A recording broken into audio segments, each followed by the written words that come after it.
What is going on, boys? It is YaroWins, and this is the first FIFA 21 formation and tactics guide on the channel. And yeah, as we can see, we've finally started with FIFA 21. We have been playing our placement matches to basically decide which division we're going to be playing in. And yeah, I've already found a system or a formation and a set of tactics that has been just amazingly effective for me. And yeah, just to get straight into it, and I'll be explaining as we go. So that formation is the 4-3-1-2 formation. Now, what I found with this formation is it is very balanced. It allows me to control games, it allows me to hold possession, be solid in defense, and also have a lot of attacking options, because obviously the two strikers, the cam in behind them, and then one of the centre mids also possibly getting forward if you wish.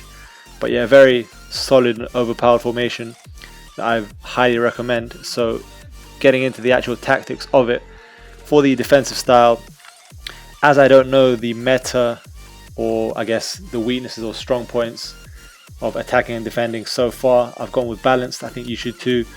I think that basically, I mean, I guess it's obvious, it gives you a balance sort of makeup to your team, and it basically avoids taking unnecessary risks.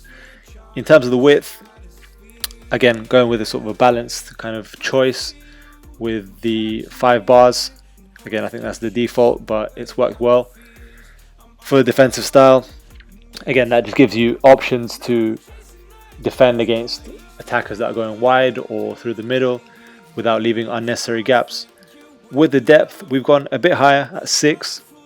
Now, this will depend on which defenders you have, what their pace is, but I think you can get away with playing quite high up the pitch at the moment, because you're not playing too many sort of high quality or fast attackers, and yeah, you can sort of win the ball quickly high up and not allow your opponent too much space or too much possession on the ball. Now, in terms of the offensive style, again, this will depend on the players that you have in your starter team. But for example, I have Haaland and Thuram as my 2 strikers, so they're big and fast, and yeah, they're dangerous in the air, which is one thing that I've noticed is much more important than FIFA 21. Heading is actually a thing than FIFA 20. It is a thing in FIFA 21, and yeah, I think the long ball tactic, it basically allows your strikers to get in behind, get those spaces, but also get in there for those balls over the top or the crosses into the box, and yeah, score some headers. Again, so width, same principle as the defensive reasoning. I think just having it balanced is the way to go, especially at the start of the game.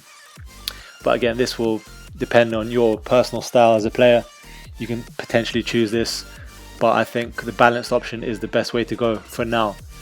Now, players in the box, again, as I've mentioned, because I found that heading is a lot more effective than it has been in FIFA 20, I believe that right now, especially when you're sort of trying to be aggressive, trying to get a feel for the game, trying to practice attacking, I would say it is worth the risk of maybe even going on 7 bars, but I would leave it on 6.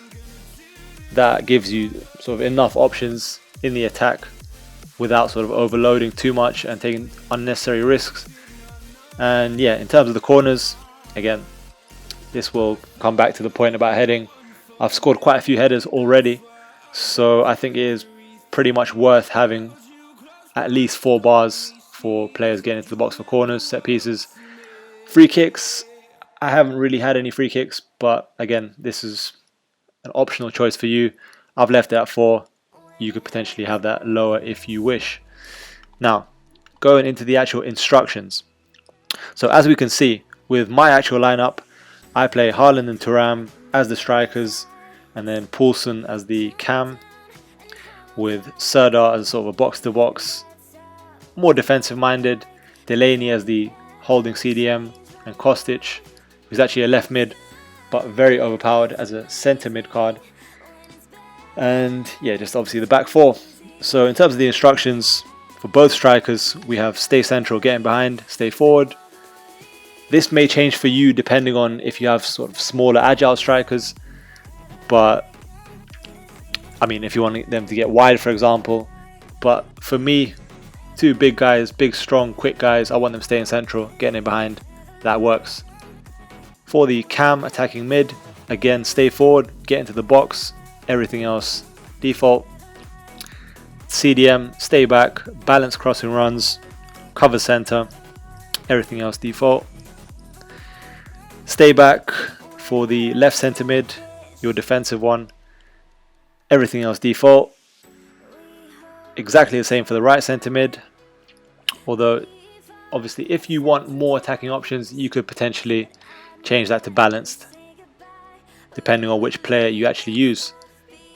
Then for both fullbacks, stay back while attacking. And yeah guys, that is pretty much it. That is the game plan. Save the changes. So as an example, that is how my team starts. What I've shown you is my custom tactic once we're into the game. So yeah guys, let's actually continue with these placement matches and I will show you how effective this formation actually is. So guys, yeah, as we get into the footage, I will kind of give a spoiler and say that we did actually win the next 2 games. So we won all 5 of our placement matches, and yeah, I can't speak highly enough of this system. It is just so fun to play, and I think with the current state of the game, I'm not so sure what the actual meta is, and I wouldn't say that there is one specific meta. That's one thing that I think is very good about FIFA 21. I'm having that feeling that I can actually play different styles, use different kinds of players.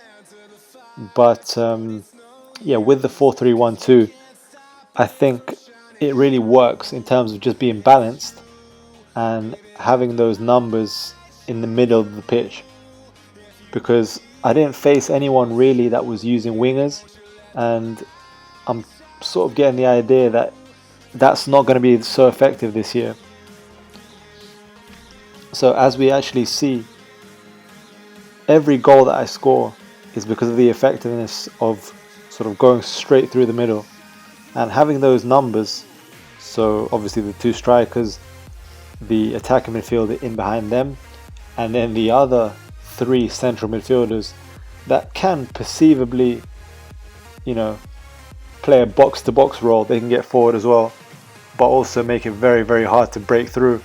And yeah, on the counter-attack especially, as we see in a lot of these clips, counter-attacking I would say was pretty much my go-to and my most effective tactic, because I could really soak up pressure and then just really break at the opponents, and it was honestly really, really fun. And yeah, as I say guys, I cannot speak highly enough of this formation. I'm sure that what you're seeing with the clips is sort of self-explanatory. You can see how effective it is, just going from sort of one side of the pitch to the other, and yeah, just scoring bags and bags of goals. 7 goals here. I think I scored 5 and 4 and another 5 in the previous games. Not really conceding either. And yeah, as we can see again, this is another example. Wonderful through ball, breaks through the defense. Unfortunately, we can't see replays always, but yeah, even now, this is from my defensive side, playing around slowly, always having those options, those passing triangles, one-touch passing. This is really a fantastic move. I was very happy with this goal, and yeah, Kostic actually deserved that one, but it seemed to have come off Haaland's foot, so he stole that goal. Typical poacher that he is. But yeah guys, I mean, there's not much more to say other than what you're seeing, but I will kind of move on a kind of a different tangent and just speak a bit about the videos that I'll be making this year. So I am planning to make an RTG, so some of this actually might go in there because obviously the placement matches, that's sort of starting off my club, and yeah, I was actually shocked by how much money I got from these placement matches. Now, in the previous, I don't know, 2 or 3 years of FIFA with these placement match system in place, I never remember really getting coins for it straight away, or definitely not the amount that I ended up getting, which you will see at the end of the video. But yeah, I'm very happy with the results so far, and I would really push you guys and encourage you to try and actually win these games if you can, because you're going to get fantastic rewards. You're really going to set yourself up well to have the coins to buy the kind of players you want to build a really good starting squad. And yeah, as I say, I think in one of my next videos, it will be sort of an RTG episode, and I will basically show you guys what I've bought with the coins that I've got from these placement games. And yeah, I mean, I have some ideas, but I'll leave that squad reveal as a surprise. And yeah, as we see, guys, the final game was another blowout, whitewash, easy win, 5 in a row. And yeah, here is the result of that surprise. The fantastic results of 5 in a row. We will be starting off in Division 2, and we got a massive 124,000 coins. Now that is really unprecedented for the start of the game, especially from just playing 5 games. So yeah, that really sets us up nicely, and yeah, we can really improve this squad now, build a kind of very beast starter team, because really that's the incredible thing with this system. Most of these players were sort of 700 coin non-rares, and they were so good. But yeah, guys, hopefully the tactics and instructions will help you out if you try them.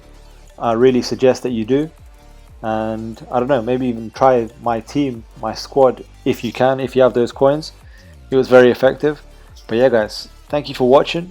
There'll be plenty of more content coming up, so don't forget to like, subscribe if you haven't yet, and I'll catch you soon. Peace.